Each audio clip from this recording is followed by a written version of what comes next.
Hello, আসসালামু আলাইকুম। আজকে আমরা হ্যাকারর‍্যাঙ্কের যে 3 নাম্বার টাস্কটা আছে সেই টাস্কটা সলভ করার ট্রাই করব।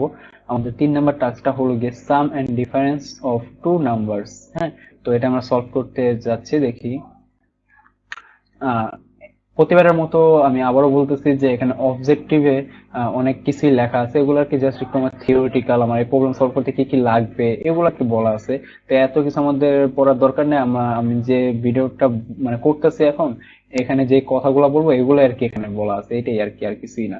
আমাদের মূল কাজটা হলো গিয়ে টাস্কের পরের থেকে। হ্যাঁ, তো এখানে টাস্কের ভিতরে আমার কি বলছে, you task is to take two numbers of integer data type.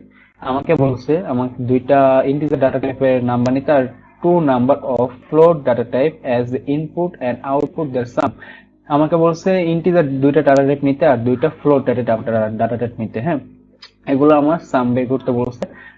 আর এখানে আমাকে কি বলছে, এখানে তাদের ডিফারেন্স বের করতে বলছে। হ্যাঁ, এখানে আর কি আমাদের তার ডিফারেন্সটা বের করতে হবে। এটা একটা সিম্পল প্রবলেম, আশা করি আপনারা নিজেরাই পারবেন সলভ করতে, তাও আমি দেখাই দিতেছি। তো আমাকে ইনপুট হিসেবে এখানে বলছে ফার্স্ট লাইনে আমাকে কন্টেন্স টু ইন্টিজার, আমার দুইটা ইন্টিজার প্রথম লাইন নিতে হবে, এখানে যেরকম স্যাম্পলে দেওয়া হচ্ছে দুইটা ইন্টিজার নিতে হবে।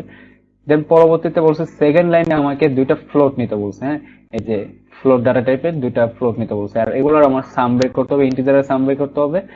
আর এর ডিফারেন্স বের করতে হবে, এই যে ডিফারেন্স, আর ফ্লোটেরও সেম, ফ্লোটের সাম আর ফ্লোটের difference.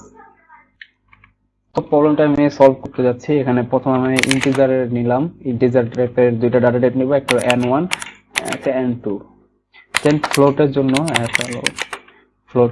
n3 n4 scanf sorry scanf এর ভিতরে আমি এখানে যেহেতু ইন্টিজার তো পার্সেন্ট ডি দুইটা, আর স্টোর করবো এগুলা এম্বারসেন্ট n1 and এম্বারসেন্ট n2। তো পরবর্তীতে আমি এখন ফ্লোটের জন্য ইনপুটটা নিব। ফ্লোটের জন্য অবশ্য এফ হবে, পার্সেন্ট এফ। তো ফ্লোটটা আমি এখানে এম্বারসেন্ট এন থ্রি দিয়ে ডিক্লেয়ার করব, আর এন থ্রি আর হলো গিয়ে এম্বারসেন্ট এন ফোর।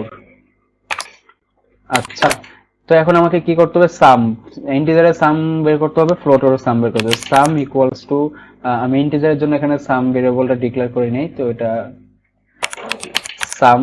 আর ফ্লোটের জন্য আমি এখানে সাম ভেরিয়েবল নিব একটা, এখানে সাম ওয়ান দিয়ে ডিক্লেয়ার করলাম। হ্যাঁ, তো ইন্টিজারের জন্য সাম, তো sum equal to N plus N two.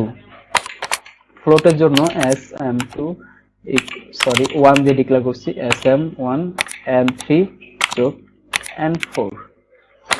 এই দুইটা সাম আমার বের হয়ে গেছে, ফ্লোটের আর ইন্টিজারের। হ্যাঁ, তো এখন আমাকে এখানে জাস্ট ডিফারেন্স বাই করতে হবে। তো আমি ইন্টিজারের ডিফারেন্সের জন্য আমি আরেকটা ভেরিয়েবল নিলাম ডি পার, আর ফ্লোটের জন্য আমি আরেকটা ভেরিয়েবল নিলাম ডি পার টু ওয়ান। তো এখন সামের জন্য এখানে D I double F equals to sorry N one minus N two, যেহেতু তাদের ডিফারেন্স বের করছে। আর ফ্লোটের জন্য D double F one equals to N three minus N four. আর এখানে প্রিন্ট করতে হবে এখন তাদের আউটপুটটা। তো প্রিন্ট করার জন্য এখানে পার্সেন্ট এফ পার্সেন্ট ডি প্রথমে, যেহেতু ইন্টিজার পার্সেন্ট ডি, মাঝখানে একটা স্পেস দেওয়া আছে স্যাম্পলের ভিতরে, তো এখানে একটা স্পেস দিয়ে দিলাম। তো পরবর্তী লাইনে আমার কি হবে, পরবর্তী লাইনে আমার ফ্লোট হবে, ফ্লোট প্রিন্ট হবে। তো এখানে আমি দেখতেছি স্যাম্পলের ভিতরে একটা মানে এক ঘর গেছে দশমিক, তো এখানে আমি পার্সেন্ট ওয়ান ডট ওয়ান দিব। ডট ওয়ান দেওয়ার পরে আচ্ছা পার্সেন্ট আগে পার্সেন্ট ডট ওয়ান এফ, দেন পরেরটাও পার্সেন্ট ডট ওয়ান এফ। ওকে, তো এখন আমার প্রথমটা হলো গিয়ে সাম ছিল, পরেরটা হলো গিয়ে ডিফার, আর ফ্লোটের জন্য সাম ওয়ান ছিল আর ডিফার ওয়ান ছিল। হ্যাঁ, হয়ে গেছে প্রোগ্রাম। এখন আমি রান করে দেখি। হ্যাঁ, আমার প্রোগ্রাম শেষ, সলভ হয়ে গেছে। এটাই ছিল আমার একটা ইজি প্রবলেম। এখন এটা সাবমিট করে দিচ্ছি। পরবর্তীতে নেক্সট যে প্রবলেমটা আছে সেটাতে দেখা হবে। আল্লাহ হাফেজ।